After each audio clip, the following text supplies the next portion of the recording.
What's going on, guys? Mecha Ish here, and from the Spider-Man Legends Space Venom Build-A-Figure wave, I have Silk. Let's do it. Level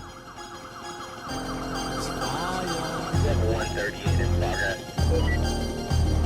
Prepare for launch in 3, 2. Step out of your world and step into mine. Welcome back, guys, to another Marvel Legends action figure review, and I have from the Spider-Man Legends series, the Space Venom Build-A-Figure wave's own Silk. Now, Silk is a very cool and mysterious looking character to add to your Spider-Verse collection, but her story is that her name is Cindy Moon, and she was actually bit by the same radioactive spider that bit Peter Parker back in the day. So that's crazy, and just adds to all of the craziness that has been Spider-Man over the years. We got the Build-A-Figure Marvel Venom logo at the top left. You got the Spider-Man emblem, which is nicely done, Marvel Legends series. Nice window view of Silk, her alternate unmasked Cindy Moon head, which looks beautiful. And then we have this bandana that goes around her neck, and the big left leg of the Space Venom Build-A-Figure. Marvel Spider-Man. On one side of the box, you have this awesome image of Silk, and then on the other, you have more beautiful artwork of the Ashley Barton Spider-Girl, who is coming up next. And towards the back, you have both figures posed up in front of that red lighting. You got the Marvel Legends series logo at the top left, and then you have a bit of a bio for both of these girls.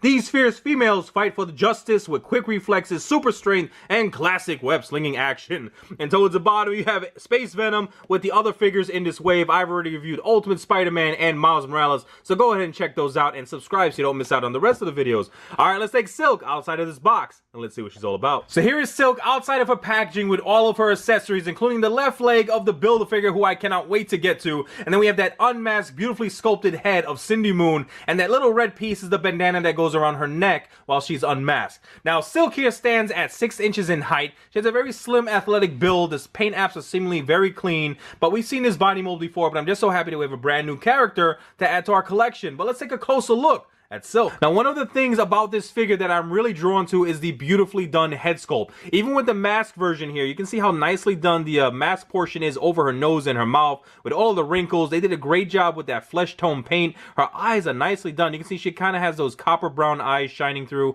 The nice white paint apps there, and then she has eyelashes around the outline. Eyebrows are done nicely over the sculpt, but I love the way they sculpted her hair, and you see she got some variation in color. Looks almost like a little bit of gray, but it's actually blue mixed in with the black. And take a look at that sculpted detail. Fantastic job. You can tell she uses some nice shampoo and conditioner. This is just a beautiful head sculpt. Now, looking at her body mold, of course we've seen this before, but she has a very slim but athletic look to her. You can see there's musculature sculpted in, especially down here by her thighs, but it looks so nice. And then the great crisp paint applications. They went with the less is more approach like they did with Miles Morales character design. I feel like they got tired of drawing all the webbing on a normal Spider-Man outfit, that they went with a lot of black. You got a little bit of gray, and then you have touches of red. And look at all that nice line work right there for the webbing. Got a little bit of almost like a lightning bolt in the middle there, also at the center of her back. And I love how the gray just feeds into the black so nicely. It just looks so well separated. Great crisp paint applications. You got this cool design of like the legs coming down by her shoulders, making that V-taper. And I just love the way they incorporated this spider design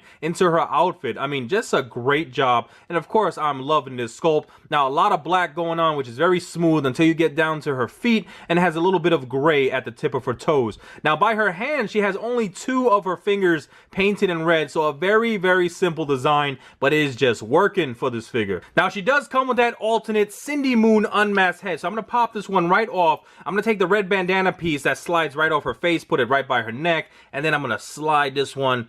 Make sure you hit that snap so it is securely applied, and take a look at this gorgeous head sculpt. Now, I was already in love with the mask version, but take a look at how well done Hasbro sculpted this. Take a look at that side profile.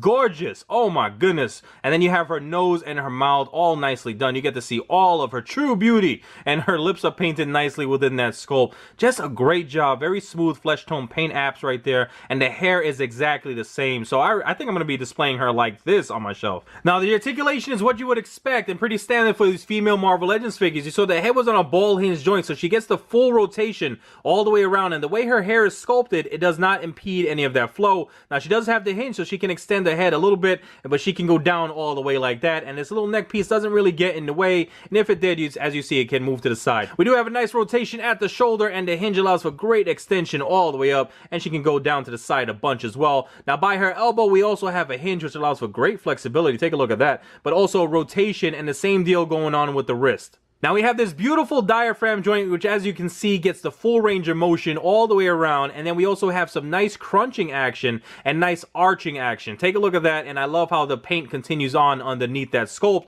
and she can also tilt to the side, so I love these diaphragm joints and really adds a lot of dynamic possibilities for the posing. Now I really appreciate the way they sculpt the hip joints in a way that does not take away from the feminine beauty of these figures, but it kind of limits posability, especially towards the back. You can see the sculpt of a butt and a hip joint just totally bang in together, so there is no backwards range of motion there. She can go to the side a little bit, but again, it's also limited because of the way the sculpt is. But to the front, she can kick up a bunch, and there's a little bit of a side action, little rotation there by the hip as well. We do have a thigh cut rotation, a nice double jointed knee, and then we have this hinge that flexes all the way down and allows for flexion about that high up. And of course, we have a nice ankle rocker with the pivot that goes all the way around. So it's pretty cool, and we should be able to get Silk in a ton of amazing poses. So there you have it, guys, my video review of the Spider-Man Space Venom Build-A-Figure Waves Silk. Thank you so much for hanging out with me. I hope you enjoyed the video. Leave a thumbs up and check out my channel for other reviews I've done. And I have so many cool things, including a lot more Marvel Legend video reviews, so make sure you all